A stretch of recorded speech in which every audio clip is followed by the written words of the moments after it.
Bueno, vamos a empezar. Recordemos que en la sesión pasada veníamos trabajando con los grafos aleatorios, con modelos para grafos aleatorios. Y cubrimos, de hecho, varias alternativas, digamos, alternativas eh, muy bien intencionadas, pero que en últimas no resultaban como muy atractivas para modelar redes reales, redes en el mundo real, porque no eran capaces de reproducir las características que se observan en las redes. Vimos el modelo de grafos aleatorios simple, un modelo de Erdős-Rengyi, vimos el modelo de grafos aleatorios generalizado, o sea, fijando una característica más allá de el número de aristas, en particular fijábamos la distribución del grado. Vimos el modelo del mundo pequeño, vimos el modelo de fijación preferencial. Entonces, esos modelos eran capaces de producir, eran capaces de generar, eran capaces de ajustarse correctamente eh, a las redes, pero tenían la gran desventaja que solo reproducían algunas de las características de la red. Puede ser la transitividad, puede ser la distribución del grado, puede ser la densidad, pero no reproducían bien todas las demás características, o bueno, otras características más importantes. Entonces, esto de los grafos aleatorios exponenciales es un esfuerzo que va direccionado en ese sentido. Es un esfuerzo por generar modelos que produzcan, generen redes que se acoplen a la realidad, redes que reproduzcan o sigan los patrones que se observan en las redes con las que estamos trabajando. Y no solo una característica, sino varias características. Y además que me permitan incorporar efectos estructurales dentro de su mecanismo, es decir, que me permitan a mí introducir variables tanto endógenas como exógenas para evaluar cómo estas variables afectan las relaciones, la producción o la formación de relaciones entre los nodos. Entonces, hacia allá vamos. Este es uno de los modelos más usados en redes, este es uno de los modelos más populares en redes. Tiene algunas desventajas, sí, pero en realidad sirven bastante para eh, digamos, modelar redes reales en algunos casos, por lo menos. Entonces les mencionaba yo la clase pasada que, bueno, vamos a denominar estos modelos como ERMs. Los ERMs vienen pues, obviamente del inglés Exponential Random Graph Models o modelos P asterisco, pero la verdad se conocen más que nada como ERMs. Y son modelos que nacieron ya hace bastantes años, pero digamos que um, computacionalmente hasta ahora tenemos como el poder suficientemente importante como para poderlos ajustar y poderlos trabajar y poder hacer inferencia de una manera más, digamos, tranquila y relajada, que es lo que vamos a hacer hoy. Entonces, vamos a ver cómo funciona un ERM, cuál es la estructura general, vamos a establecer como toda la teoría y todos los conceptos detrás para la interpretación de los parámetros y vamos a hacer varios ejemplos a nivel computacional para que usted sepa cómo ajustarlos y cómo utilizarlos. Entonces, bueno, cuando trabajemos con un ERM es porque vamos a especificar una función de probabilidad eh, que tiene una manera muy particular que emula de alguna forma los modelos lineales generalizados. Entonces, esa forma es una forma en la que vamos a tener una constante de normalización. Este 1 sobre kappa es una constante que mm, tiene como propósito normalizar la densidad. Recuerde que la suma sobre todos los posibles valores que pueden asumir la variable aleatoria, en este caso sería la red, tiene que sumar 1. Entonces ese 1 sobre capa lo que hace es cubrir esa necesidad. Por eso es que muchas veces estos modelos, los ERMs, se especifican como proporcionales a esta exponencial. Y se dice proporcionales, pues porque lo único que me haría falta es la constante de normalización, es decir, la constante que hace que la sumatoria sobre todos los posibles valores de y, las cuales son un montón, sea 1. Y bueno, igualito que en los modelos exponenciales, vamos a tener como unos parámetros, si se quiere, canónicos, es decir, unos, en este caso unos tetas, que va a ser como un vector columna de K componentes, K mayúscula componentes, multiplicado por, en función de, aquí lo escribo como G de Y. Ese G de Y básicamente incluye, bueno, primero K componentes, ¿no? Pues porque si teta tiene K componentes, pues para que el producto punto sea conformable, pues esta G de Y también tiene que tener K componentes. Pero esa G de Y, lo bonito de estos modelos es que pueden admitir cualquier tipo de estadístico. Es decir, usted puede introducir ahí funciones conocidas de la red, bien sea la densidad, la transitividad, la distribución del grado, en fin, o atributos nodales, eh, o ambas, ¿no? O ambas. Es decir, lo que vamos a hacer es proponer un mecanismo aleatorio que dependa bien de las cantidades estructurales de la red y o cantidades nodales para ver cómo esas cantidades afectan o se relacionan probabilísticamente con la formación de las conexiones. Entonces, el primer mensaje para llevar a casa hoy es que estos modelos tienen en cuenta simultáneamente las características de la red que usted quiere incluir, porque en ese G de Y usted va a incluir tantas cosas como quiera. Esto no es como una camisa de fuerza en que usted tiene que incluir siempre transitividad, número de aristas, número de triángulos. No, usted incluye lo que considera usted necesario para modelar su red. Si usted considera que su red es muy transitiva, entonces meta el número de triángulos. Si usted considera que su red tiene que satisfacer o seguir muy de cerca la distribución del grado, entonces incluya de alguna manera la distribución del grado. Si usted quiere introducir alguna covariable, pues meta alguna covariable. Es decir, usted va a meter dentro de su modelo la cantidad de variables tanto endógenas como exógenas que usted quiera tener en cuenta para relacionarlas con las conexiones.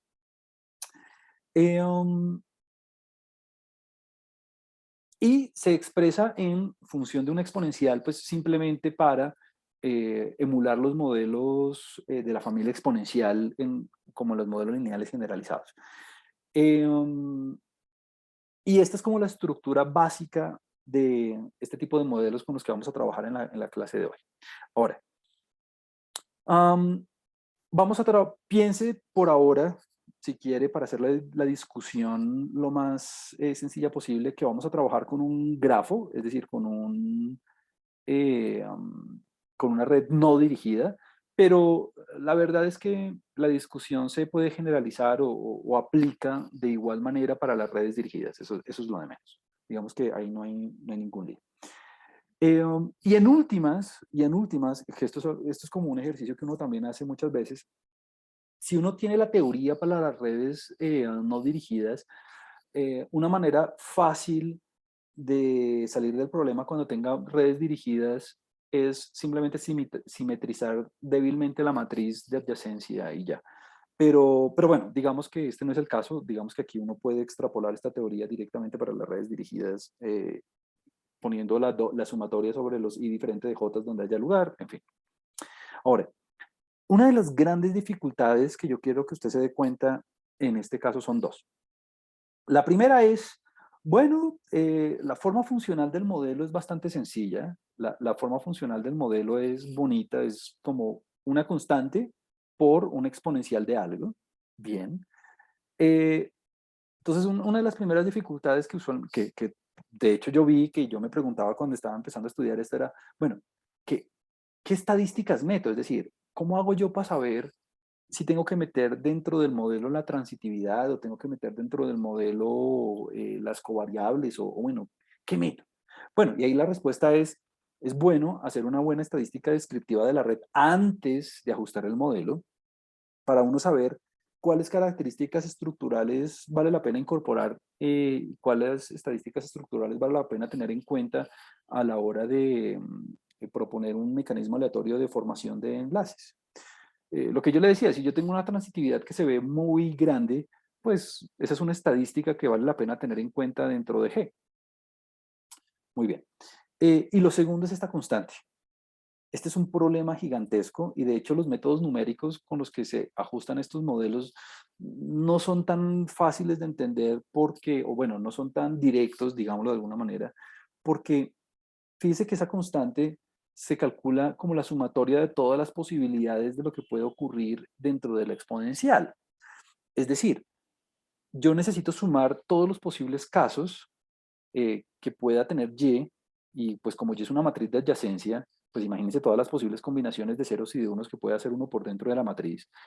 Esa es una sumatoria con una cantidad de sumandos impresionante y pues obviamente a medida que aumenta n, eso es un lío gigantesco.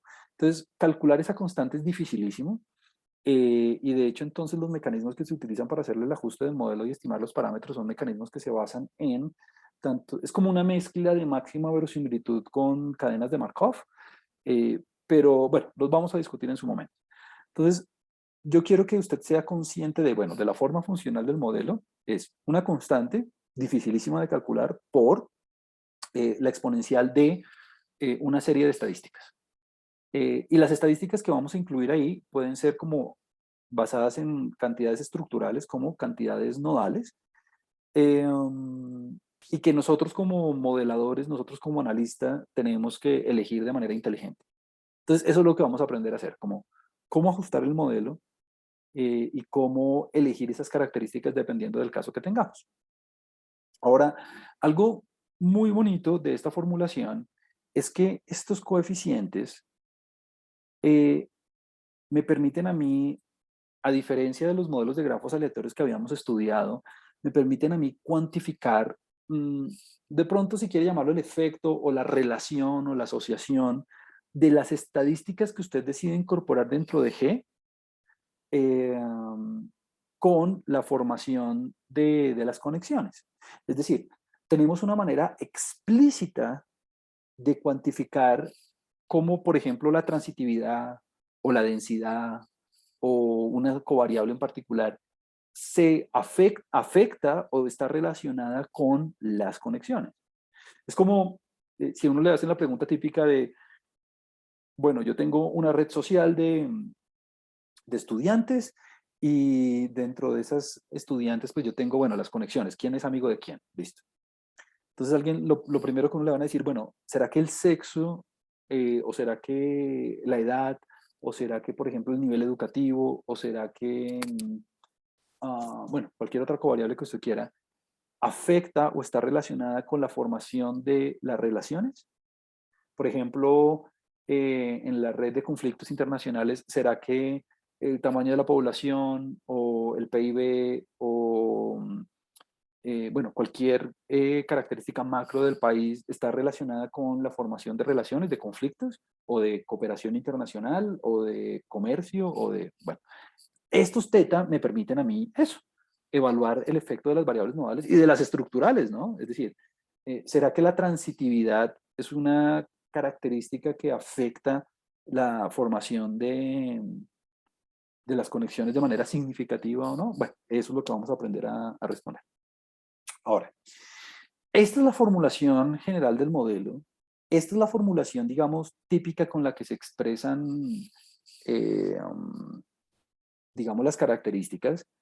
Pero a la hora de hacer la interpretación, tenemos que tener mucho cuidado porque la forma en la que interpretamos esos efectos, la forma en que interpretamos los valores de teta, es muy particular y es la siguiente.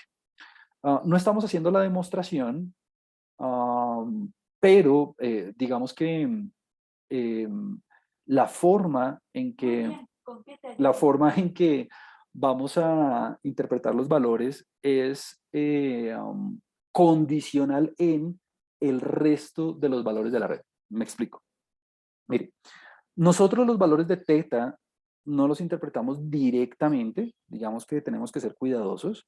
Lo que vamos a poder interpretar es, bien sea en escala logit o en escala natural, es decir, en escala expit, que es el opuesto de la escala logit, eh, vamos a interpretar las probabilidades de conexión. Es decir, vamos a interpretar las probabilidades de conexión, es decir, la probabilidad de que J sea igual a 1, la probabilidad que haya una relación entre dos nodos cualesquiera de la red, condicional en el resto de los valores de la red, es decir, manteniendo fijo el resto de los valores de la red.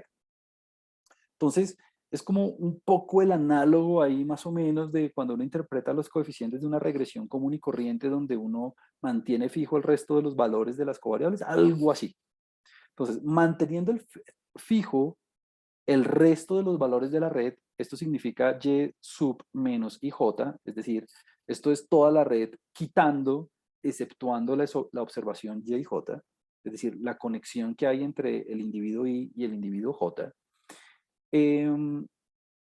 condicional en el resto de los valores de la y, la probabilidad en escala logit se puede expresar como, bueno, los tetas multiplicado por este delta. Este delta básicamente es un factor de cambio, es una estadística de cambio, es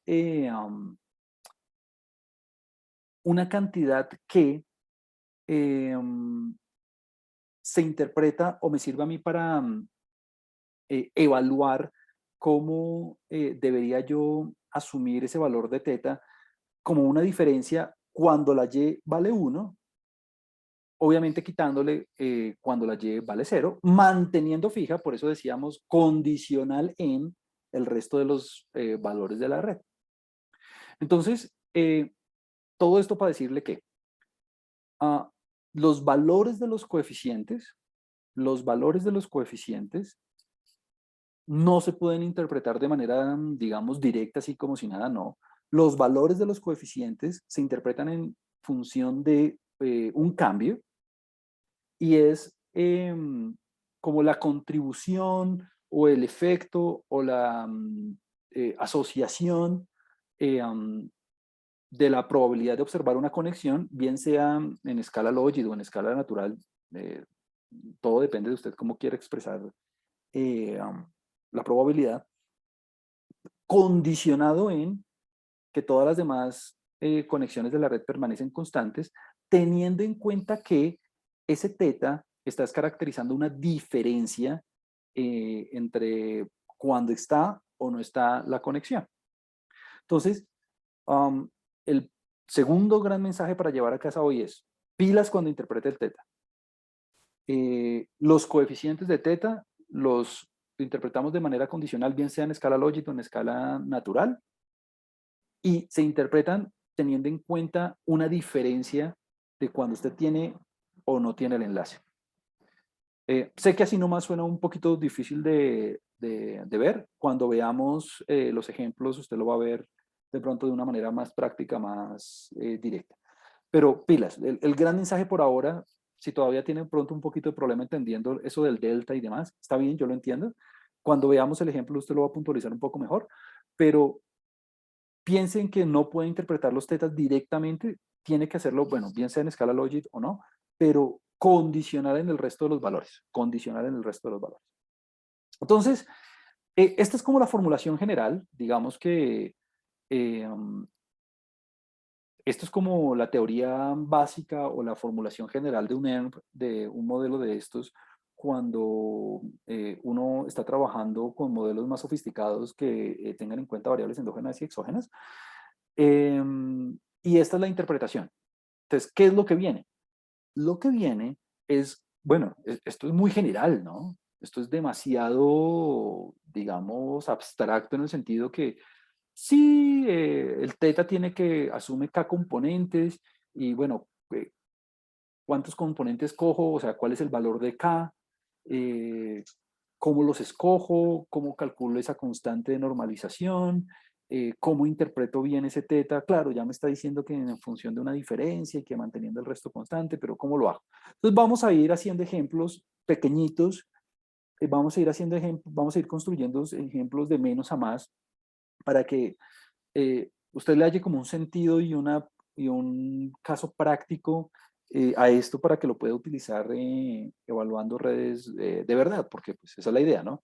Porque ya vimos que las otras redes, las redes aleatorias, bien sean generalizadas o el mundo pequeño, pues las preferenciales, son como más bien flojitas, caracterizando todas las características de la red. Entonces vamos de a pocos y vamos construyendo algunos ejemplos de a poquito. Entonces, bueno, empecemos con un modelo Bernoulli eh, ultra básico. Y mire, y mire aquí cómo tenemos la forma. Entonces, mire, en este modelo Bernoulli, lo primero que alguien me puede decir es, bueno, yo quiero que mi G, mi, mi vector de características, en este caso únicamente estructurales, dependan de las conexiones. Es decir, ese gran teta va a ser un teta que contiene tantos teta como y haya en la matriz de adyacencia. Por eso es que aquí le queda sumatoria de teta y j, y j. Y es que ese teta transpuesto contiene n por n menos 1 sobre 2 tetas, si se quiere, y cada teta está asociado con si hay o no hay una conexión en la red. Ahora, mm, resulta que dependiendo del tamaño de la red, pues si usted tiene n nodos, pues n por n menos 1 sobre 2 parámetros es un montón de parámetros. Entonces lo que usualmente se hace es asumir que en un modelo Bernoulli simple es que eh, haya una probabilidad común para todas las conexiones, igualito que hicimos en el modelo Erdos-Renyi. Entonces, eso es básicamente el modelo más sencillo que uno puede hacer expresado en términos de un ERM, y es asumir que todas las probabilidades de conexión son comunes, pero más allá de la funcionalidad de este ejemplo, pues porque la verdad este es un Erdos-Renyi común y corriente, me sirve a mí para mostrarle un modelo súper sencillo que se puede expresar en términos de un modelo exponencial, eh, um, para que usted vea cómo elegir el teta, cómo elegir la g y bueno, enseguida hacer la estimación. Entonces, mire, si usted asume además que todas las probabilidades de conexión son comunes, es decir, que hay homogeneidad en función de la propensidad de tener un enlace o no, mire cómo le queda el modelo expresado. Le queda teta por S de Y. ¿Cómo así? Pues claro, si el teta y j es teta para todo i para todo j, entonces esto le queda constante, sale de la suma y al salir de la suma le queda simplemente la sumatoria de todas las conexiones. Eso es lo que nosotros hemos llamado S de Y, es decir, el número de aristas del grafo, como el, el tamaño, el tamaño del grafo. Entonces, ¿qué estamos haciendo? Estamos diciendo que nuestro mecanismo aleatorio depende de el número de aristas del grafo. O sea, la estadística que vamos a utilizar para expresar, para relacionar la estructura de la red con la probabilidad de conexión es simplemente el número de aristas del grafo. Entonces, este es un caso muy sencillo donde la dimensión es 1, donde k es igual a 1, tenemos un solo parámetro desconocido, teta, y tenemos una sola característica estructural, que sería el número de aristas del grafo, eh, que voy a utilizar para modelar las probabilidades de conexión. Entonces, pues sí, estoy seguro que ya en este punto usted se está dando cuenta que pues es bien obvio, ¿no? ¿Qué estoy diciendo? Lo que estoy diciendo es que la probabilidad de observar Y únicamente va a depender de el número de aristas del grafo. Entonces, ya inmediatamente alguien me va a decir, bueno, si usted mete el número de aristas del grafo como estadístico para modelar la red, ¿por qué no mete el número de triángulos? ¿O por qué no mete el grado? ¿O por qué no me...? Claro, esa es la idea. La idea es meter tantas estadísticas como usted quiera. Entonces usted puede poner teta por el número de aristas más teta 2 por el número de triángulos más teta 3 porque recuerde, esto es un producto punto, ¿no? Es decir, usted tiene aquí teta transpuesto por g. Entonces, en este vector g usted puede poner tantas estadísticas como usted quiera, y en este teta, pues tantos parámetros desconocidos también como usted quiera. Y por medio de esos teta, obviamente condicional en el resto de la red, es que voy a poder expresar la probabilidad, bueno, en escala logit de que haya una conexión y bla, bla, bla. Entonces, este es un primer ejemplo. Y bueno, claramente si usted simplifica un poquito y como estamos expresando únicamente, como estamos expresando únicamente la probabilidad en función del número de aristas, pues me queda que cada conexión es función de un solo parámetro y es simplemente el modelo Erdős-Rengyi o el modelo de grafos aleatorios común y corriente eh, que habíamos trabajado ya desde la clase pasada. Entonces, la verdad sea dicha, este modelo que únicamente depende del número de aristas no es un muy buen modelo porque no tiene en cuenta ni, por ejemplo, la transitividad o no tiene en cuenta el grado ni nada de eso. No tiene en cuenta variables nodales, pero pues es un ejemplo de un modelo exponencial. Es decir, esto simplemente era como un abrebocas de lo que uno puede hacer. Ahora, cuando empecemos a ajustar este tipo de modelos, fíjese que claramente necesitamos como una forma computacional de hacerlo. Hay una librería en R y en Python también que se llama así ERM, precisamente, aparte de iGraph. Y vamos a utilizar esa librería, ese paquete para poder ajustar el modelo vía máxima verosimilitud restringida con cadenas de Markov. La verdad es que esta es una librería que ha sido optimizada y ha sido, digamos, perfeccionada, ya tiene muchísimas versiones y pues no vamos nosotros a hacer el código nosotros mismos, vamos a utilizar la librería y ya. Y en esa librería, la manera de introducir este argumento, la manera de introducir este estadístico, así tal cual lo acabamos de especificar, es así, con edges, ¿no? Como el número de aristas, el número de bordes o el número de conexiones, pues. Y ya, de alguna forma, cada estadístico tiene su manera de incluirse dentro del modelo eh, con la librería, con el paquete. Entonces ya vimos una de las maneras. Juan Camilo, así como se pueden introducir el número de aristas, el tamaño el tamaño del grafo, ¿se pueden incluir otras estadísticas? Claro.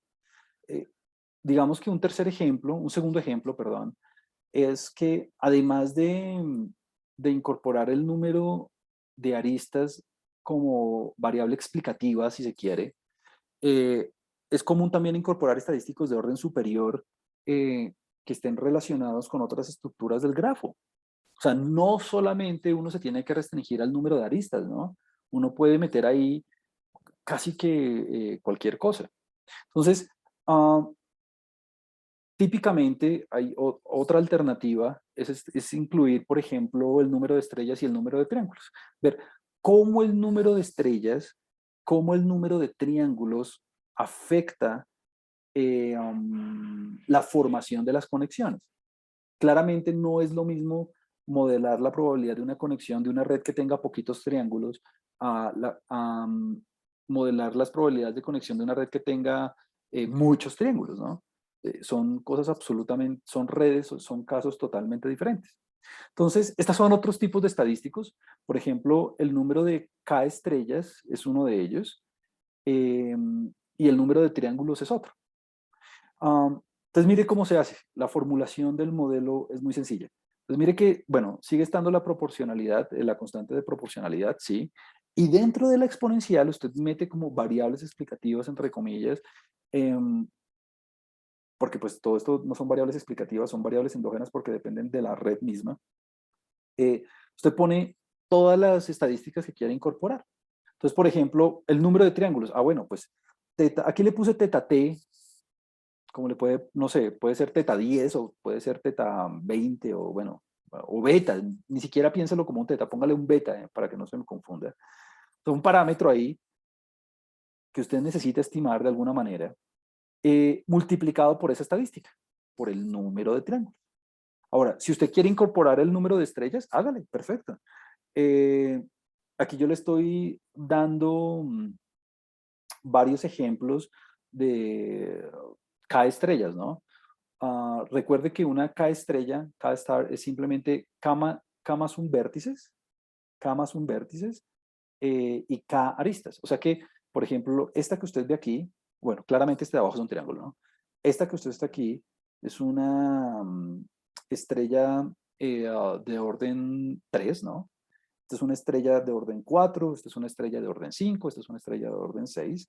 Y la idea es ver, bueno, el número de estrellas en el grafo, cómo afectan la formación de las conexiones. Claramente S1 es el número de aristas, ¿no? Es decir, que fue lo que nosotros estudiamos en el ejemplo anterior. Entonces, mire cómo se incluye todo eso. Bueno, sumatoria desde k igual a 1 hasta n menos 1. Claramente en un grafo de tamaño n máximo puede haber estrellas de tamaño n menos 1. Es lo más grande que puede haber. De teta sub k por s sub k. Entonces aquí, esto es como una, si se quiere, una sobreparametrización del modelo, porque estoy teniendo en cuenta un montón de parámetros, un montón de estadísticas. Usualmente no se incluyen tantas en un modelo, la verdad.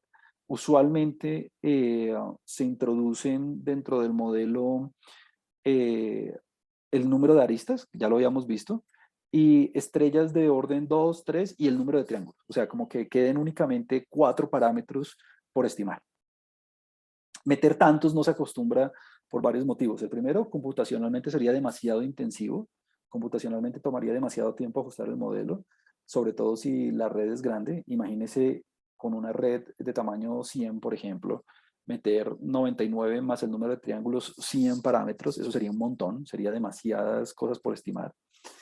Eh, Número dos, pasa lo que pasa con los modelos de regresión común y corrientes, y es que entre más parámetros usted meta, corre más riesgo de obtener un modelo que sufra de overfitting, ¿no? De sobreajuste. Esos son modelos que no caracterizan y que no reproducen bien la tendencia global, no particular, global del conjunto de datos. O sea que son modelos que se degeneran demasiado rápido. Entonces, usualmente uno pone estrellas de orden 1, de orden 2, de orden 3, de orden y triángulos. Es como lo máximo. Juan Camilo podría poner de orden 4. Sí, no pasa nada. Eh, digamos que lo podría hacer, solo que va a tomarle un poquito más de tiempo ajustarlo y ya. Ahora, algo muy bonito es que ya este tipo de modelos, no como el anterior, no como el anterior, porque una vez usted simplificaba, el anterior se le reducía a un R2 range común y corriente que dependía de un solo parámetro. Pero dado que estamos teniendo en cuenta, por ejemplo, el número de triángulos, entonces este modelo no se puede simplificar tan bonito como el anterior, que me queda como independiente, idénticamente distribuidos Bernoulli, XPIT de teta, no. Pero ya estoy seguro que voy a modelar las dependencias que hay dentro del grafo. Es decir, como estoy teniendo en cuenta el número de triángulos, por ejemplo, o las estrellas, eh, estoy incorporando, estoy capturando, estoy teniendo en cuenta que la formación de las diadas depende de los valores que he visto en el resto de la red. ¿Por qué lo sé? Por esta expresión que yo les había mencionado hace un segundo, ¿no? La probabilidad de observar un 1, la probabilidad de observar una conexión, depende, dado el resto de la red, va a ser igual a, bueno, lo que me dé el teta multiplicado por la diferencia de tener y no tener una conexión. O sea que las diadas no van a ser independientes idénticamente distribuidas. Es decir, esa independencia que nos ofrecía el modelo de Renji, que nosotros ya sabemos en el mundo real no se cumple, porque no es lo mismo. ¿Será que es lo mismo? ¿Será que es igual? ¿Será que las conexiones son independientes cuando yo estoy considerando una amistad entre un amigo y un amigo?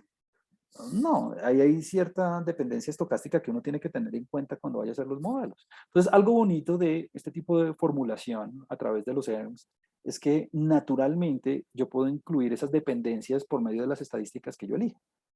Obviamente, si usted únicamente mete dentro del modelo el número de aristas, pues no, pues ahí sí vuelve a caer en el reino de la independencia. Pero si ya usted empieza a meter estadísticas como el número de triángulos, bueno, muy chévere porque entonces está garantizando que está modelando las dependencias que existen en los triángulos, por ejemplo. Muy bien.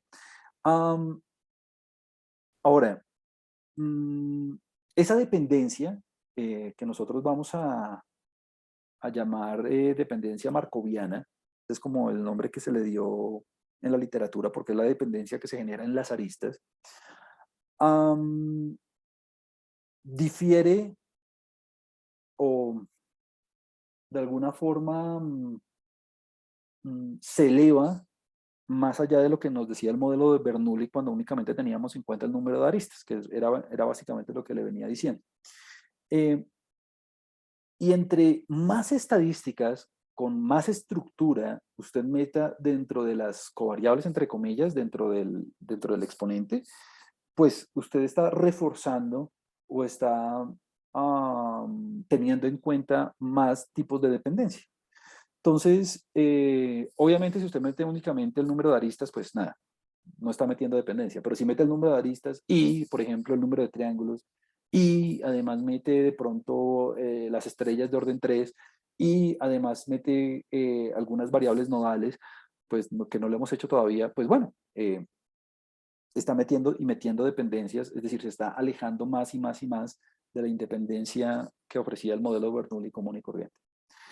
Y algo que con lo que uno tiene que tener mucho cuidado es que cuando lo hagamos computacionalmente, ahorita que veamos cómo lo ajustamos en términos del código y eso, pilas, uh, estos modelos se degeneran muy rápido, por lo que yo le decía, si usted, pues porque alguien puede decir, pues si yo quiero meter dependencia, pues hágale, métale hasta estrella, hasta la estrella más grande que pueda, estrellas de orden 1, 2, 3, 4, 5, 6, 7, 8, 9, 10, mejor dicho, lo que le dé, métale triángulos, métale asortatividades, métale cuanta estadística usted quiera. Sí, digamos que en ese orden de ideas, chévere, como que ya usted está entendiendo la idea porque básicamente está incluyendo dentro del modelo todas esas características que usted quiere tener en cuenta eh, para producir el mecanismo aleatorio que le dé vida a la red. Está bien, pero pues va a sufrir del problema de degeneración y de sobreajuste que yo le venía mencionando. Y es que pues bueno, número uno, entre más parámetros usted meta, pues obviamente el proceso de estimación va a tomar más tiempo. Y número dos, pues va a sufrir de este sobreajuste eh, porque va a haber un montón de probabilidad, va a haber un montón de masa eh, en conjuntos en posibilidades muy pequeñitas. ¿Por qué? Porque usted está restringiendo demasiado las características, es decir, está cerrando mucho las características de la red. ¿Por qué? Porque si usted mete, digamos, 10 estadísticos, pues el tipo de redes que usted puede generar con 10 estadísticos es muy restringido porque le está metiendo como mucho detalle al tipo de redes que va a formar a través de los estadísticos que usted incluyó. ¿Eso qué hace? Que usted degenere muy rápido porque va a poner un montón de probabilidad en un espacio muy chiquitico de las posibles redes que se pueden formar con esos estadísticos. Entonces, eso no es conveniente porque pasa lo mismo que pasa en una regresión común y corriente. Genera usted como un modelo muy rígido y muy, digamos, enfocado a casos muy particulares, ¿no? Eh, el típico problema de overfitting, ¿no? El típico problema de sobreajuste. Como entre más covariables usted meta, incluya, ¿se eleva el R cuadrado? Sí. Y usted puede meter y puede meter y puede meter y puede que llegue a un R cuadrado de 98%. Pero el precio que usted está pagando es un precio muy grande porque puede estar metiendo variables dentro del modelo que no estén relacionadas de manera directa con la variable respuesta. Y segundo, que únicamente llegue a un modelo cuyos parámetros reflejen comportamientos muy específicos del espacio de covariables sobre la variable respuesta. Entonces usted no está modelando una tendencia global, sino tendencias particulares. Lo mismo aquí.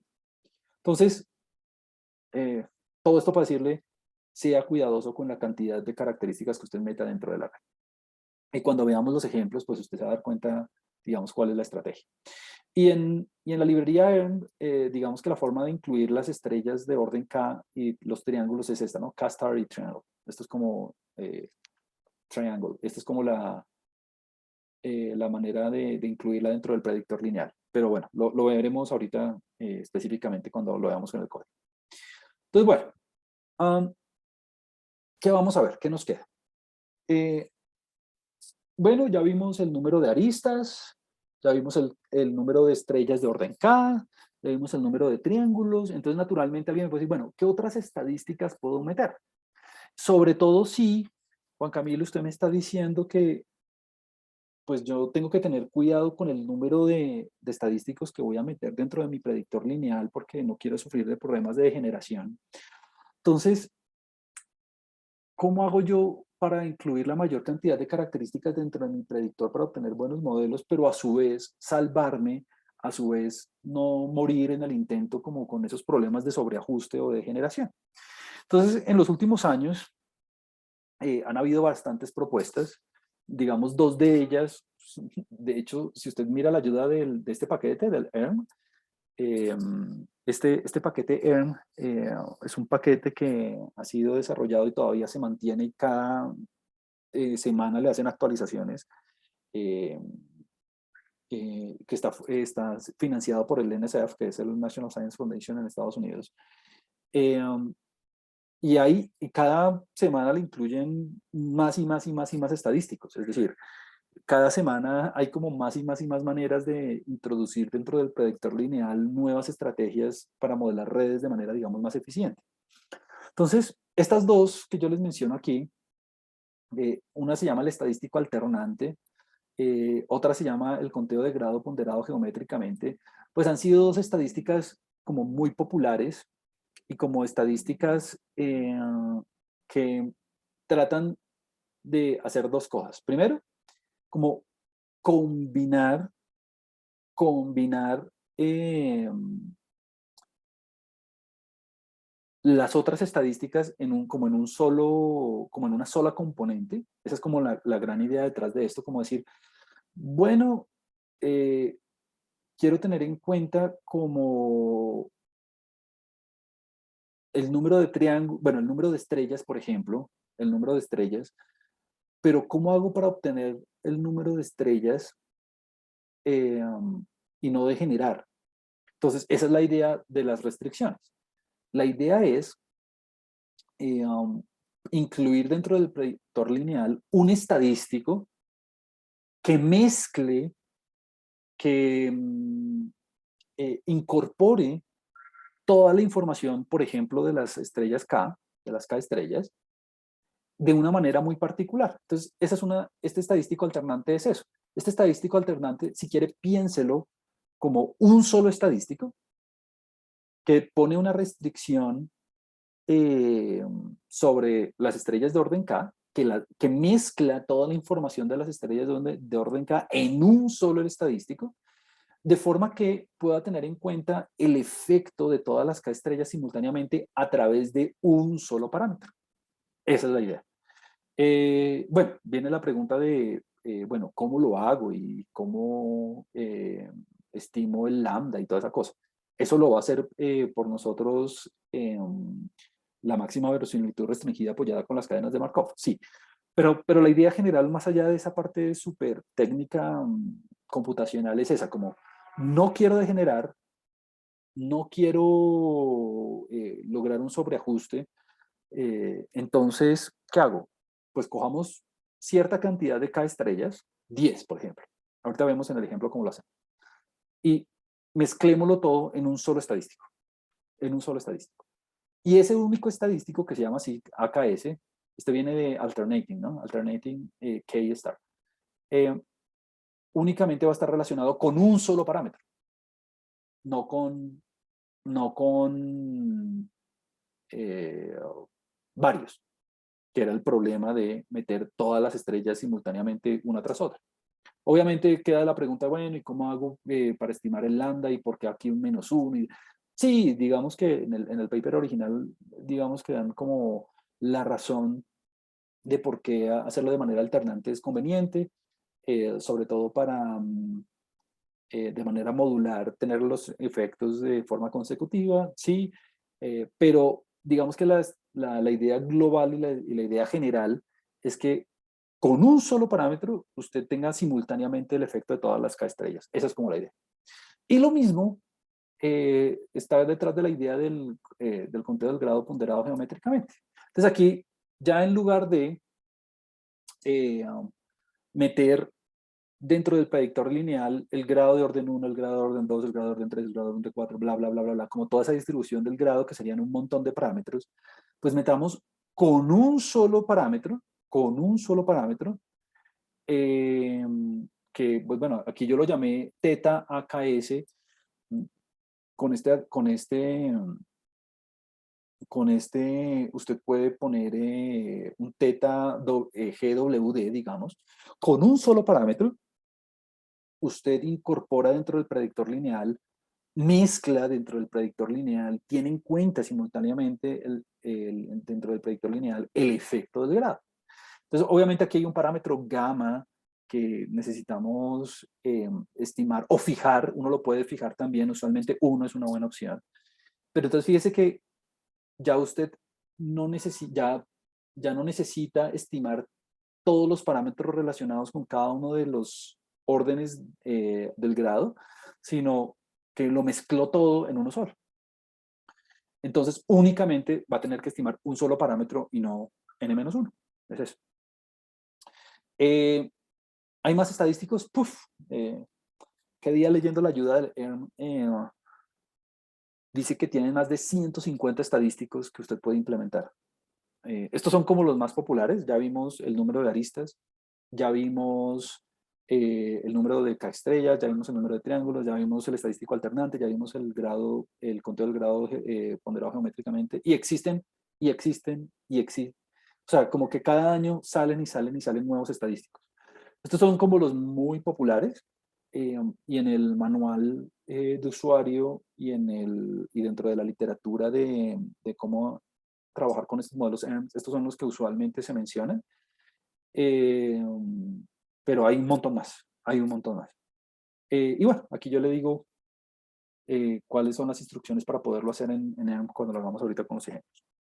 Ahora, además de, además de estas cuantas cantidades estructurales de la red, uno puede meter atributos, ¿no? Esto es lo bien bonito. Y esto es como de las cosas que a mí me abrió mucho los ojos cuando estaba empezando a modelar las redes. Y es que, bueno, ya puedo incluir, por ejemplo, a través del número de triángulos, ya puedo ver cómo es el efecto, o ya puedo ver cómo es la asociación entre el número de triángulos o el número de aristas o el número de estrellas o lo que sea, con la formación de los enlaces. Pero ahora, además de esas características, también podemos tener en cuenta variables exógenas, los atributos de los vértices. Cómo los atributos de los vértices eh, generan una dependencia con la formación de los enlaces. Y entonces, la manera es una manera, digamos, muy natural, y es, pues bueno, ya dentro del predictor lineal, si quiere, no incluya únicamente el número de triángulos, por ejemplo, meta dentro de esa función G cualquier, eh, um, cualquier cosa que dependa de las covariables de una manera simétrica, ¿no? De una manera simétrica. ¿Por qué? Porque usted ahora está trabajando con diadas, ¿no? Entonces, la idea es que si usted quiere evaluar el efecto, no sé, de el Producto Interno Bruto, por ejemplo, en la formación de relaciones comerciales, pues, ¿qué tiene que hacer? Pues usted tiene dos países, ¿no? Entonces, usted tiene esa covariable medida en el país 1 y en el país 2. Entonces, dentro del predictor lineal que pongo el Producto Interno Bruto del país 1 o el Producto Interno Bruto del país 2. Es decir, pongo dentro del predictor lineal el Producto Interno Bruto del país I o el Producto Interno Bruto del país J. Pues la idea es meter una mezcla de esos dos, ¿no? Entonces esa mezcla se puede hacer de varias maneras, a través de efectos principales. Eso se hace a través de una suma. Entonces usted lo que hace es evaluar cómo la suma, el efecto principal del Producto Interno Bruto afecta la relación comercial. Eso usted lo hace a través de NotCove o de NotMain en ERM. O para evaluar efectos de homofilia. ¿Cómo se hace eso? Pues a través de la diferencia simétrica, ¿no? Simplemente hace la diferencia y le saca el valor absoluto. Y claramente entre lo que usted está haciendo es cuantificar cómo el tamaño del efecto de la diferencia entre las covariables afecta la formación o no de las conexiones. Eso lo hace usted a través de NodeMatch o AppsDiff, eso es lo de menos. Y si usted está trabajando con variables de tipo discreto o quali, usualmente se trabaja con la función indicadora, ¿no? Uno, si la característica coincide, es decir, si el sexo es el mismo, y cero si es diferente. Eso se hace mucho cuando las variables ya no son continuas, como el Producto Interno Bruto, por ejemplo, sino son de tipo discreto. Puede ser, no sé, el número de partidos democráticos dentro del sistema político del país, o puede ser, por ejemplo, bueno, nada, cualquier característica de los nodos que sean de tipo quali o de tipo discreto, ¿no? Yo esta de los efectos principales con la suma o los efectos de homofilia con el valor absoluto de la diferencia las trabajo es cuando tengo variables de tipo continuo, que sean numéricas, pues. Si son de tipo quali o de tipo discreto, me mando de una vez con una indicadora. Esa es la manera de incluir los efectos de la covariable. Todo esto para decirle que si tiene covariables, las puede meter dentro del predictor lineal a través de el efecto que usted quiera, bien sea un efecto principal o un efecto de homofilia. Juan Camilo, ¿existen más tipos de efectos? Sí, estos son los dos principales, estos son como los dos más importantes, los de homofilia o los principales, pero cualquier efecto simétrico usted también lo puede hacer. Eso es lo de menos. Entonces, ya tiene las características estructurales y las características nodales eh, en ambos sentidos. Entonces, ¿qué es lo que viene ahora y lo que vamos a hacer ahorita después del mini break que vamos a tener? Lo que vamos a hacer es ver cómo vamos a ajustar el modelo, cómo se hace para básicamente estimar los parámetros y además empezar a hacer ejemplos. La idea es que hagamos como por lo menos unos 5 o 6 ejemplos, pues para que usted pueda digerir un poco más esta teoría y pueda ver cómo funciona, cómo interpretar los parámetros, cómo introducir computacionalmente las variables, cómo decidir cuál modelo es mejor, cuál es peor, cómo interpretar si son significantes, si no son significantes, en fin.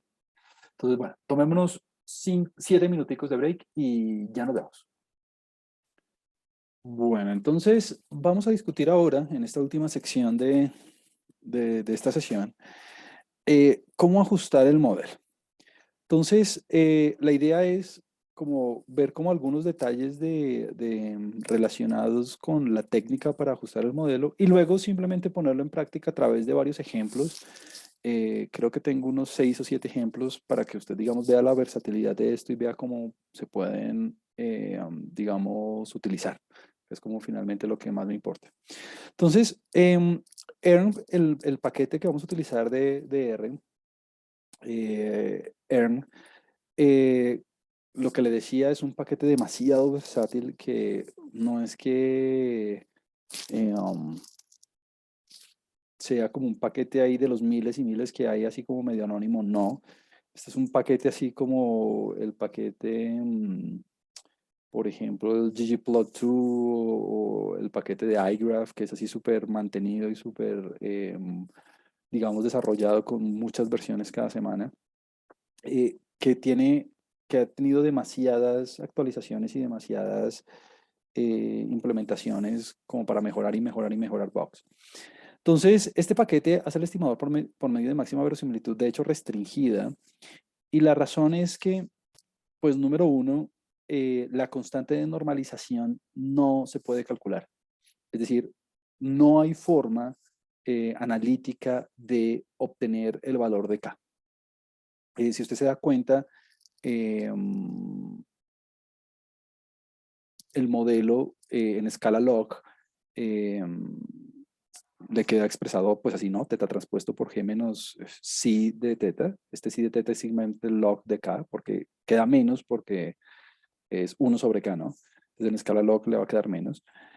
No se puede calcular de forma explícita, entonces lo que se hace es, porque involucra demasiados términos, entonces lo que se hace es utilizar una pseudo verosimilitud de alguna manera que se maximiza por medio de cadenas de Markov, explorando el espacio por medio de cadenas de Markov. Entonces, dos cosas. La primera es que esto es una aproximación, esto no es el estimador de máxima verosimilitud, digamos, exacto en el sentido que no estamos maximizando, estamos haciendo como una optimización estocástica y no explícita. El número dos utiliza lo de cadenas de Markov, que es una manera de explorar las regiones de alta densidad, en este caso de los grafos, pero que de alguna forma es como una mezcla de ambas cosas. Entonces, lo primero es que esto de cadenas de Markov, yo voy a explicar un poquito más la teoría después cuando veamos los modelos de espacio, los modelos de distancia y los modelos de bloques estocásticos, para no gastar tiempo en eso ahorita, sino que simplemente dedicarnos como a interpretar y ajustar los modelos. Y lo segundo que yo quiero que usted sepa es que los resultados que vamos a obtener son aproximados que requieren de la convergencia de un algoritmo y que de hecho dependiendo del tamaño de la red pueden tardar tiempo en ajustarse. Entonces, pues aquí para los ejemplos vamos a trabajar con redes más o menos pequeñas de tamaño considerable, pero cuando usted lo haga en los talleres y en los casos de estudio y eso, pues va a tener que ser como muy ágil viendo cómo formula el modelo para que el ajuste ocurra en un tiempo considerable, es decir, no meta más estadísticos de lo que debería considerar para que la convergencia del modelo sea, digamos, óptima de alguna forma. Entonces, en términos de la bondad de ajuste del modelo es máxima verosimilitud, es decir, encontrar el valor que maximice la log verosimilitud, pero de manera aproximada utilizando la exploración de alta densidad por medio de cadenas de Markov. Ese es como el resumen general. Aquí yo le pongo como los dos papers más citados en ese sentido. Y no quisiera gastar como tiempo en la teoría de cómo funcionan esos algoritmos y demás por dos motivos. Número uno, porque ya están, digamos, optimizados y ya están, digamos, comprobados en este paquete. Y número dos, porque, digamos, en términos pedagógicos y en términos de ver cómo funcionan los algoritmos, creo que es mejor entender bien cómo ajustarlos, por lo menos computacionalmente, interpretar bien los resultados y luego, pues sí, ver los detalles, digamos, teóricos, si se quiere, de por qué funciona, bla, bla, bla, bla, bla. Entonces, bueno, vamos a ver. Entonces, un primer ejemplo que quiero que veamos es este. Es un ejemplo con un dataset que es como muy típico del análisis de redes, por lo menos desde el punto de vista académico, para testear modelos, que es el ejemplo de las familias florentinas. Entonces, este conjunto de datos es un conjunto de datos que han sido analizados, yo creo que en casi todos los papers donde se proponen modelos, porque es un conjunto de datos número uno, que ya se ha estudiado tanto que ya se sabe cuál es el patrón de las relaciones. O sea, como que ya sabemos qué tiene que dar el modelo, ya sabemos cuáles son las conclusiones que debemos obtener. O sea que es un típico benchmark para poder ver si el modelo está funcionando o no. Y número dos, porque es, digamos, de un tamaño pequeñito para simplemente, es como un ejemplo de juguete en el sentido que me permite a mí hacer como las cuentas y eso, y simplemente entender lo que está ocurriendo para no trabajar con datos tan complicados. Entonces, en este caso, lo que vamos a estudiar son los lazos matrimoniales entre unas familias que se establecieron en el Renacimiento, es decir, este es un paper que estaba estudiando las relaciones matrimoniales y comerciales basadas en la riqueza, basadas en el prestigio de las familias y todos los modelos de clustering, de distancias latentes, de efectos aleatorios, de efectos fijos, estos de alarms y demás, se ha testeado con este dataset, entonces es bueno como entenderlo simplemente para ver cómo interpretar los parámetros y eso. Vamos a trabajar con este paquete ERM, entonces usted tiene que instalarlo obviamente. Y con iGraph, yo creo que son los dos paquetes con iGraph, son como los dos paquetes que uno debería por lo menos manejar bien para poder ajustar los modelos. Bueno, el objeto, la red, se llama así Florentine o Florentine, como le quiera decir. Y es una red que tiene 16 familias. No es dirigida. No es un multigrafo porque no tiene hipervínculos ni tiene loops. No es múltiple. No es bipartita porque es simplemente de los individuos con ellos mismos, las familias con ellas, entre ellas mismas. Las redes bipartitas, recuerde que ocurren cuando usted tiene individuos en un lado y otro tipo de individuos en otro. Por ejemplo, tiene, no sé, actores en un lado, y actores y actrices y películas en otro. Entonces la red es quién está participando en cuál película. Entonces es una red bipartita porque tenemos un conjunto de vértices totalmente diferente del conjunto de vértices de llegada. Tenemos un tamaño de 20, o sea, 20 enlaces y no hay enlaces perdidos. No hay missing data aquí. Y tenemos varias covariables. Tenemos varias covariables, entre ellas el nombre de las familias, obviamente, y el wealth, que es como la riqueza de la familia. Estas otras dos no recuerdo qué covariables son, pero digamos que uno las puede tener en cuenta dentro del ajuste del modelo si quisiera tenerlas. Yo simplemente voy a modelar la red basada en la fortuna de la familia, nomás, como para darnos cuenta de cómo funciona el algoritmo.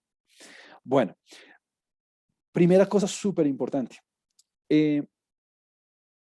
Estos modelos ERM, la librería, el paquete, funciona con redes tipo network. O sea que si usted tiene redes en iGraph, primero tiene que transformarlas a network para poderla utilizar el paquete.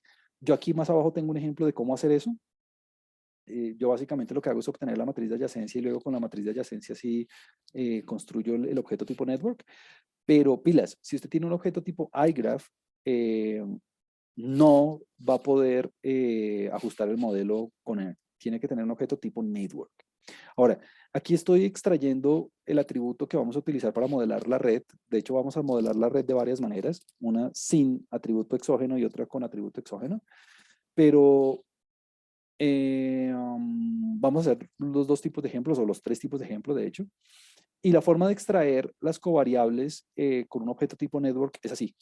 Es con un operador V de vértice, obviamente, donde usted le dice cuál atributo quiere trabajar. Entonces, si usted se da cuenta, aquí tiene como el income o como el wealth de cada una de las familias. Y lo que quiero ver de alguna forma es, ¿será que la riqueza de las familias incide o está relacionada de manera significativa con la formación de las relaciones matrimoniales? Vamos a ver. Bueno, y también la de otros estadísticos, ¿no? No solamente eso.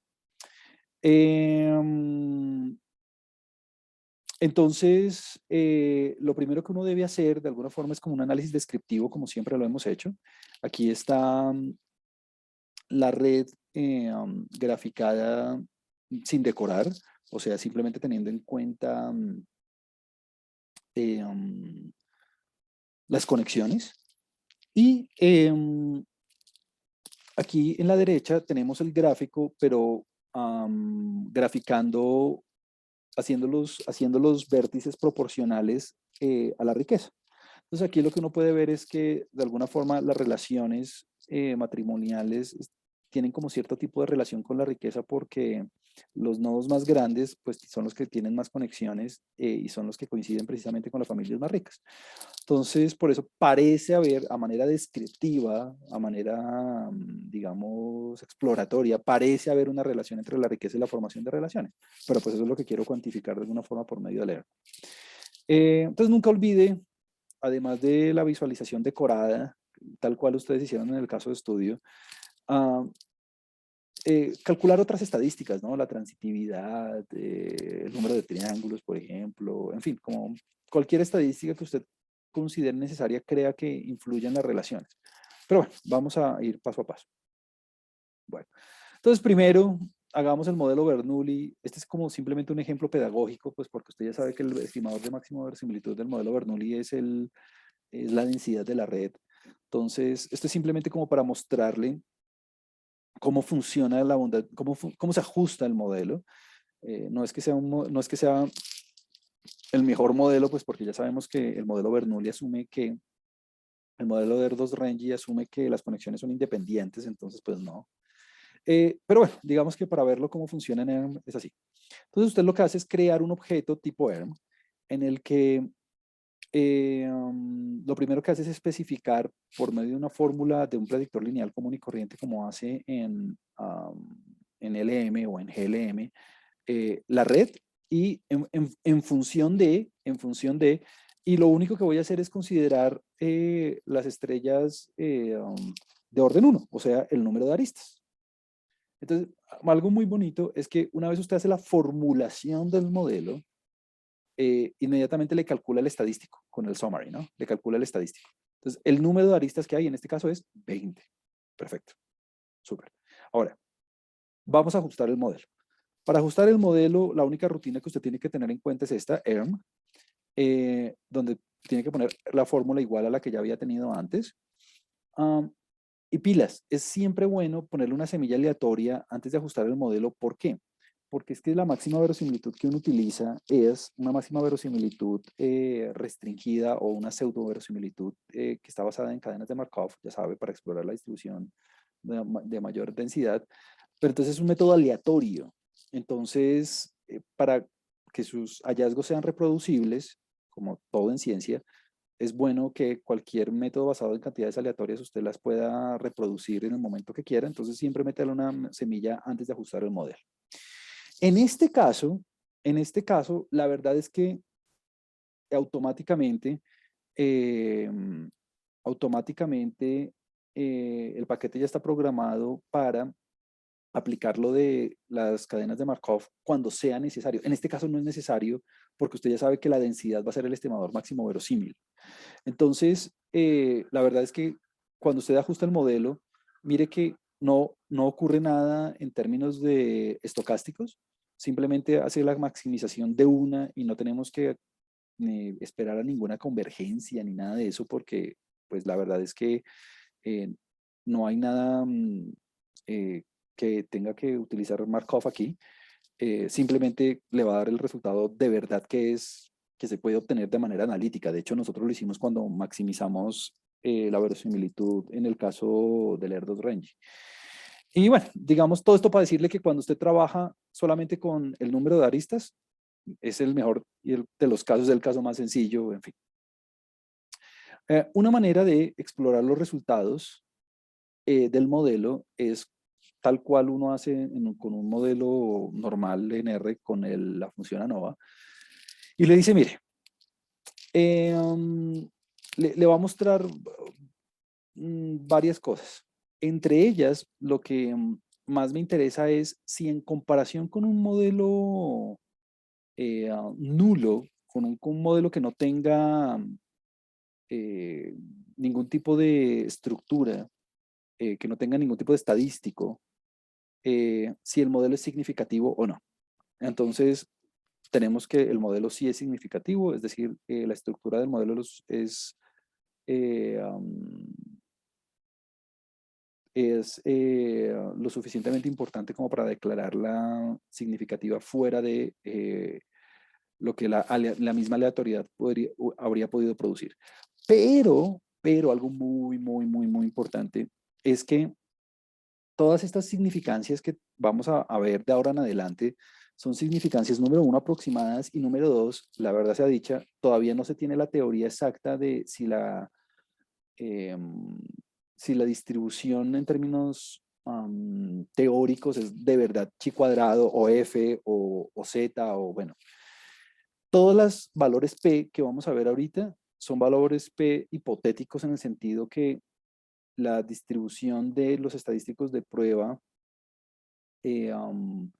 y la distribución y estas distribuciones chi cuadrado, f, z que vamos a analizar son distribuciones que no se ha podido demostrar si efectivamente son.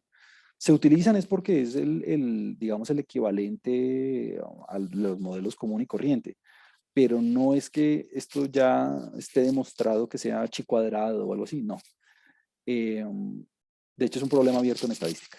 Entonces, no se ha podido resolver. Entonces, son, en los libros y en los papers dice, interprételos con cuidado porque se calculan y eso, pero la distribución del estadístico no se sabe si es esta o no. Entonces, bueno, digamos que en comparación con un modelo que no tenga estructura, que no tenga estadísticos, que no tenga nada, pues es un modelo significativo. Ahora, además, uno puede darle un summary igualito que uno hace en un LM o en un GLM al modelo ajustado y le va a botar muchas cosas, entre otras, bueno, el porcentaje de error debido a la exploración Monte Carlo del espacio. En realidad, en este caso eso es cero porque no estamos usando las cadenas de Markov en este caso. Recuerde que en este caso el estimador máximo verosímil de teta es directo, sabemos que es la densidad. Entonces, pues nada, ahí está. Número 2, le dice si el parámetro es significativo o no. En este caso me dice que sí. Ya ahorita vamos a ver cómo se interpreta ese valor. Este es el estimado, menos 1.6. Vamos a ver ese teta, cómo se interpreta. Tiene que ser con cuidado. Y es lo que hacía referencia yo ahorita al principio de la clase y ya ahorita lo hacemos. Bueno, le muestro el valor Z, los códigos de significancia, eso es lo de siempre. Le muestra además el Debians, que ya nos había mostrado el Debians antes, que se comparaba con el modelo nulo para poder calcular el estadístico de prueba chi cuadrado, con el que se calcula la significancia si el modelo es significativo o no. Pero bueno, es lo mismo. Y además calcula dos criterios de información, pues para poder elegir el modelo. Me explico. Pues uno usualmente ajusta varios modelos, ¿no? Uno ajusta modelos basados en, no sé, en triángulos, otro en número de aristas, otro en número de estrellas alternantes, uno con covariables, uno sin covariables, bla, bla, bla.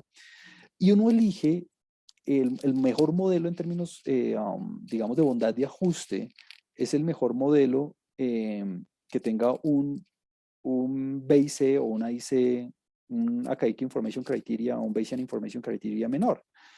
En este caso, pues, este es nuestro primer modelo, o sea que no tenemos con qué compararlo, pero entre más pequeñito sea este valor, es mejor, ¿no?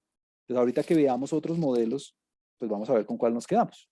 ¿Será que el que incluye únicamente aristas? ¿Será que el que únicamente incluye covariables? ¿El que incluye aristas y covariables? Bueno, vamos a ver cuál produce un mejor bondad de ajuste.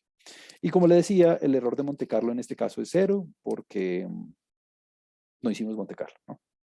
Muy bien. Entonces, bueno, ¿cuáles son los coeficientes? Menos 1.60, menos 1.6, que era el que estábamos viendo aquí. Menos 1.6, perfecto. ¿Cómo se interpreta el coeficiente? Aquí es donde viene la primera cosa importante. Entonces, aquí hay un errorcito, pilas, aquí hay un errorcito, ya ahorita le digo cuál es. Entonces, recuerde que esto se interpreta en términos de cambios, ¿no? En términos de cambios manteniendo el resto de la red fija. Manteniendo el resto de la red fija. Entonces, vamos a ver cómo se interpreta ese menos 1.6. Entonces, veamos. La probabilidad condicional, ¿por qué condicional? Ah, bueno, condicional en el resto de la red, ¿no? Condicional en el resto de las conexiones. La probabilidad condicional en escala logit, recuerde que el logit es log odds, ¿no? El logaritmo de la probabilidad de éxito sobre la probabilidad de fracaso, el logaritmo de la probabilidad de una conexión sobre el logaritmo de la probabilidad de no conexión. La probabilidad condicional en escala logit de que tenga una arista presente, claro, de que Y sea igual a 1, entre dos actores I y J, Entonces, la probabilidad condicional en escala logit de que una arista esté presente entre dos actores I y J, manteniendo fija el resto de la red, claro, porque siempre estoy condicionando en el resto de la red, es de menos 1.6 por el cambio en el número de aristas. ¿Cómo así el cambio en el número de aristas? Ah, bueno, mire. Recuerde aquí la fórmula que yo le había dado hace un segundo, al principio. ¿Dónde está eso? Aquí. Este es el cambio en el número de aristas respecto a el estadístico que usted está considerando, ¿no? En este caso, respecto al número de aristas, ¿no? Entonces, este es el cambio, lo voy a decir otra vez, este es el cambio en el valor del estadístico, en este caso el número de aristas, entre cuando se tiene una conexión y no se tiene. Entre cuando se tiene una conexión y no se tiene. Te repito, este es el cambio en el valor del estadístico, este es el cambio numérico, el cambio cuantitativo en el valor del estadístico, en este caso el número de aristas, teniendo entre cuando se tiene y no se tiene la conexión. Entonces, en este caso particular, ¿cómo funciona? Pues vamos a verlo. Nuevamente, aquí está. Entonces sería, la probabilidad en escala logit de tener una conexión manteniendo fija el resto de la D es menos 1.6 por el cambio en el número de aristas. ¿Por qué en el número de aristas? Ah, pues porque ese es el estadístico que estamos considerando, ¿no? Yo consideré como estadístico edges, ¿no? El número de aristas, o sea, estrellas de orden 1. Entonces, cuando usted agrega una conexión, cuando la YJ vale 1, ¿cuál es el cambio en el número de aristas? Pues 1. Es todo, ¿no? Si YJ es igual a 1, ¿cómo cambia el número de aristas respecto a cuando vale 0? Pues si se mantiene el resto fijo, si se mantiene fijo el resto de la red, es porque si Y y J es igual a 1, es porque se agrega una arista adicional, porque es simplemente el número de aristas, porque el resto de la red se mantiene fijo. O sea que en escala logit, la probabilidad de tener una conexión manteniendo fija el resto de la red es simplemente de menos 1.6. Que en escala natural, obviamente cuando usted aplica el inverso, el expit, recuerde que el expit es el inverso del log odds, ¿no? Me da de 16%. Me da de 16%. Es decir, el efecto, o si se quiere, la probabilidad de conexión, en este caso, y lo puedo decir así directamente porque yo sé que este modelo es equivalente al Erdos-Rengi, cuando el teta es constante a través de el número de aristas, es de apenas del 16%. Este es el expit, ¿no? Este es el expit. Recuerde que el expit es e a la x sobre 1 más e a la x, ¿no? Es el inverso de la función logit. Es el inverso de la función logit. Entonces usted puede expresar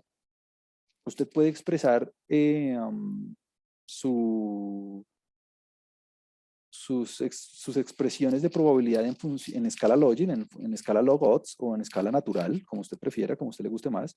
Recuerde que si usted está trabajando en escala logit, 0 es el equivalente al 50%, ¿no? Y obviamente valores mayores que 0, pues son valores que tienen un mayor impacto sobre la probabilidad de conexión, y valores menores que 0 son probabilidades que tienen un menor efecto sobre las probabilidades de conexión. Entonces, simplemente teniendo en cuenta el número de aristas, tenemos que la probabilidad de conexión, la probabilidad de condicional de establecer un enlace es del 16%. Pero era algo que ya sabíamos, ¿no? Porque la densidad, mire, la densidad es de 16%, que era el estimador máximo verosímil que ya teníamos antes. Entonces, este es un ejemplo como de juguete, porque, pues número 1 es el modelo que asume que todas las conexiones son independientes. Pues ya lo habíamos ajustado antes, no, nada nuevo aquí. Pero pues bueno, me sirvió por lo menos para explicarle cómo interpretar los coeficientes y me sirvió para explicarle por lo menos cómo funciona el output de la rutina ERM. Ahora, pilas, ¿no? Recuerde que esta red estaba en función tipo network. Entonces lo que yo hago para pasarla a tipo iGraph es, extraigo la matriz de adyacencia y luego con la matriz de adyacencia eh, um, yo creo la red tipo iGraph, ¿no? Que lo llame G en este caso. Entonces, bueno, ahí sí puede calcular la densidad. ¿Listo? Ahora, aquí hay un errorcito. Este menos 1.4 está mal. Es menos 1.6, ¿no? Es menos 1.6. No sé por qué puse menos 1.4. Ahora, el XPIT, usted lo puede calcular así, ¿no? De estas dos maneras. Es exactamente lo mismo. 1 sobre 1 más e a la menos x o e a la x sobre 1 más e a la x. Cualquiera de las dos maneras, usted puede expresar la inversa de la función logit. Le da lo mismo, ¿no? Le da lo mismo. Entonces, cuando usted interprete sus coeficientes, hágalo en escala logit. Usted ya sabe que el threshold, usted ya sabe que el punto de corte es 0, o lo puede expresar en escala natural, simplemente aplicando la inversa de la función logit, bien sea con 1 sobre 1 más e a la menos x o o e a la x sobre 1 más e a la x, cualquiera de las dos formas. Bueno, este es un modelo muy sencillo. Es como para explicarle a usted cómo funciona el ajuste del modelo con un estadístico simplemente. Pero entonces, hagamos el ajuste de modelo nuevamente con un modelo un poquitico más complicado para seguir practicando y ver cómo interpretar los coeficientes, ver si mejora el B y C, en fin, porque pues este modelo con solamente el número de aristas, pues es el modelo de Erdos-Rengi, entonces no hemos ganado nada. Algo muy importante. Cuando usted ajusta el modelo, claro, yo extraje aquí los coeficientes, ¿no? Vea, yo extraje aquí los coeficientes y la función es coef. Pero igual que en cualquier paquete de R, pues hay un montón de subrutinas que usted puede utilizar para extraer un montón de cosas más, ¿no? Los coeficientes, el número de iteraciones que utilizó en el algoritmo, en este caso fue 0, el teta asociado con el MCMC, bueno, un montón de cosas que trae por dentro que es bueno leer si uno las va a utilizar en algún momento dentro de la ayuda. Yo voy a utilizar algunas de estas, claramente no me las sé todas. Bueno, ajustemos el modelo ahora teniendo en cuenta dos estadísticos. Hagamos un ejemplito, a ver si mejoramos un poco, ¿no? ¿Por qué? Porque es que el Erdos-Rengi ya lo sabíamos ajustar, es un modelo que no es realista, es un modelo que no captura el resto de las estadísticas de la red, bla, bla, bla. Bueno, entonces ahora ajustemos el modelo teniendo en cuenta el número de triángulos. O sea, tenemos un teta 1 para el número de aristas y tenemos un teta 2 para el número de triángulos. O sea, vamos a tratar de captar la transitividad de la red para ya no trabajar con modelos independientes porque nosotros sabemos que las conexiones no son independientes. En las redes reales, en las redes del mundo que se observan en el mundo real, las conexiones no son independientes. El amigo de mi amigo suele ser mi amigo. Yo tiendo a conectarme con individuos que sean parecidos a mí en características sensibles. Entonces, las conexiones no son independientes en las redes reales. Tratemos de incluir algo de dependencia funcional a través del número de triángulos. Entonces, bueno, digamos que la forma de hacerlo es, digamos, muy similar. Podemos hacerlo a través de la formulación con el ERM que habíamos hecho antes, pero ahora incluyamos en el predictor lineal el número de triángulos. Perfecto. Entonces, cuando hacemos el summary de la fórmula, tenemos el tamaño de la red, 20, y tenemos 3 triángulos. Ok. Las estadísticas observadas en la red con la que estoy trabajando es 20 y 3. Vamos a ver si estos 3 triángulos, si el número de triángulos ejerce un efecto importante, significativo en la formación de los enlaces. Y vamos a ver cómo se interpretarían los tetas y demás. Pues bueno, ajustamos el modelo, nuevamente le ponemos la semilla aleatoria, pues porque recordemos que ahora sí, vamos a tener que utilizar lo de las cadenas de Markov para poder explorar el espacio de mayor densidad donde se hace la maximización de la pseudo verosimilitud. Recuerde que se llama pseudo verosimilitud porque la constante de normalización no se puede calcular de manera explícita. Y mire que ahora sí tenemos iteraciones. Máximo por defecto se hacen 60 iteraciones en el algoritmo. Y pilas, este 60 usted lo puede modificar, ¿no? Es decir, todos los argumentos, igualito que en todas las funciones, bueno, de los paquetes más importantes de R, se pueden customizar, se pueden, obviamente leyendo la ayuda se pueden de alguna manera modificar, ¿no? Pero bueno, 60 iteraciones es más que suficiente, sobre todo en un modelo tan sencillo como este.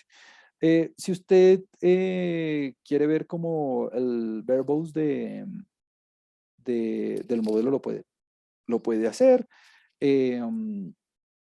Digamos que básicamente le dice si el algoritmo convergió o no convergió, si hubo una degeneración, si usted quiere evaluar la degeneración o no del modelo, en este caso no va a pasar. En fin, como que todos los detalles relacionados con el ajuste del modelo.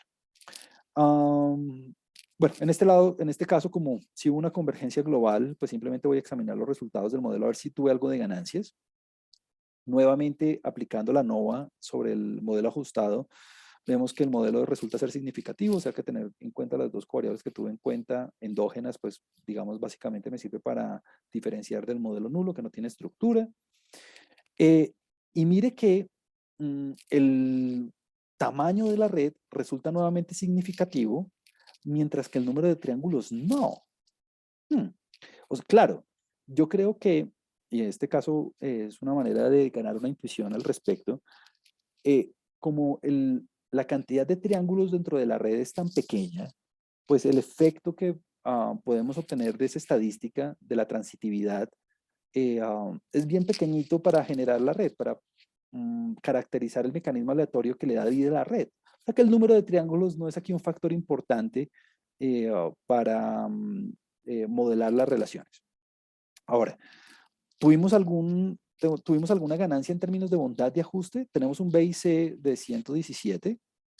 Mire que ahora sí tenemos un error de Monte Carlo que de hecho es bien pequeñito, entonces no, digamos que no tiene mucha importancia aquí, pero tenemos un BIC de 117. ¿Será que es más pequeñito o más grande que el anterior? Vamos a verlo, simplemente como por ver cuál modelo es mejor en términos del BIC, de los criterios de información. Mire, 112. 112 en el otro y en este tenemos 117, ¿no? 117.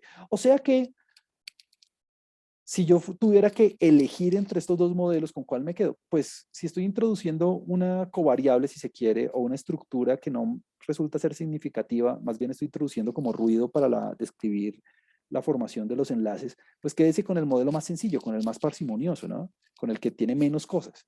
Por eso es que si usted tiene que elegir entre estos dos modelos, entre el Bernoulli y este, a pesar de que este incluya la transitividad, pues mire que resulta no significativa, entonces mejor quédese con el otro. Muy bien. Pero bueno, digamos que yo sé que el coeficiente resulta no significativo, yo sé que el coeficiente no vale la pena incluirlo dentro del modelo, pero interpretémoslo como para que tengamos otro ejemplo extra de cómo interpretar el número de triángulos cuando sí salga significativo, pues en este caso no salió. Pues nuevamente, la probabilidad condicional en escala logit de que una arista esté presente entre dos actores I y J, manteniendo fija el resto de la red es, entonces aquí usted escribe la fórmula, entonces menos 1.68, ¿será que sí? Ah, sí, menos 1.68, perfecto, por el número de aristas, por el cambio en el número de aristas, más el otro parámetro 0.1622 por el cambio en el número de triángulos. Entonces, ¿cómo se hace para interpretar eso? Ah, bueno. Nosotros sabemos que el cambio en el número de aristas siempre va a ser 1, ¿no? Entonces, por ese lado no hay ningún lío. Entonces, ¿cómo cambia el número de triángulos? Ah, pues eso depende de dónde se origine o de dónde quede la arista, ¿no? Entonces, mire, para una arista, para una conexión que no genere ningún triángulo, para una arista, para una conexión que no genere ningún triángulo, ¿por qué? Porque cuando usted tenga, digamos, una triada, pues cuando usted agregue la arista dentro de la red, o le cierra el triángulo o no se lo cierra, ¿no? Entonces, cuando la arista no cree ningún triángulo, pues obviamente este cambio va a ser 0. Obviamente 0 por cualquier cosa me da 0, o sea que únicamente me va a quedar menos 1.68. O sea que la probabilidad condicional en escala Logit me va a dar de menos 1.68. Y la probabilidad correspondiente es del 15%. Recuerde que este 15% sale del XPIT, ¿no? Aquí está. De hecho aquí debí haber hecho esto antes. De hecho, aquí simplemente hice la función XPIT, la programé y ya, le da, ahí está, le da 15%. Para una arista que sí cierra un triángulo, entonces, ¿qué le va a quedar? Ah, bueno, le va a quedar el menos 1.68. Como sí cerró el triángulo a la hora de agregar la arista, a la hora de agregar la arista manteniendo fija el resto de la red, pues le va a quedar, bueno, menos 1.68 más 0.16, pues ahí le está, menos 1.52, cuya probabilidad es del 0.17. Claro, la probabilidad aumenta un poquito porque estoy cerrando un triángulo, ¿no? Estoy terminando una transitividad ahí que antes no tenía. Entonces la probabilidad aumenta un poquitico. Pero bueno, como el coeficiente medido no es significativo, pues el aumento en la probabilidad es muy chiquitica, entonces como que, pues en fin, este coeficiente no, esa característica estructural no está haciendo como ningún aporte importante a la hora de formar las conexiones. O sea que el número de triángulos no resulta significativo para la formación de enlaces entre las familias, por lo menos en términos matrimoniales. Listo. Bueno, y así se hace la interpretación del coeficiente, a pesar de que no resulte significativo, yo lo sé, no lo debería hacer, pues porque pues, me voy a quedar con el otro modelo porque tiene un menor BIC, pero bueno, digamos que es como por ejemplo. Muy bien. Lo que vamos a hacer ahora es agregar covariables. Ya vimos que el número de triángulos no me funcionó mucho. ¿Será que al agregar el wealth, al agregar la riqueza entre las familias, voy a obtener un mejor modelo para caracterizar la formación de enlaces matrimoniales? En fin, esa es la idea. Bueno, va a quedar cortado. Yo creo que lo mejor por ahora es dejarlo ahí. La próxima vez arrancamos con este ejemplo, porque si arranco así voy a quedar como medio a la mitad de la explicación cuando se me cumpla el tiempo, así que ¿qué vimos hoy? Hoy lo que vimos fue la teoría, digamos, general detrás de los ERMs. ¿Qué tipo de estadísticos debería poder incluir yo cuando ajusto el modelo? Vimos apenas unos cuantos ejemplos de los más de 100 que se pueden meter. En términos computacionales vimos un par de ejemplos de cómo hacerlo, incluida la interpretación de las salidas. Y la próxima vez vamos a arrancar metiendo covariables, variables exógenas, para ver cómo afectan o no la formación de los enlaces. Vamos a ver si tenemos un adelanto. El adelanto es que sí, mire que sí, hay un efecto de la riqueza, como ya lo habíamos intuido antes, con el gráfico descriptivo que pues teníamos cuando empezamos a trabajar con la red. Entonces, bueno, nada, eso sería todo por hoy. Muchas gracias por su tiempo. Nos vemos la próxima.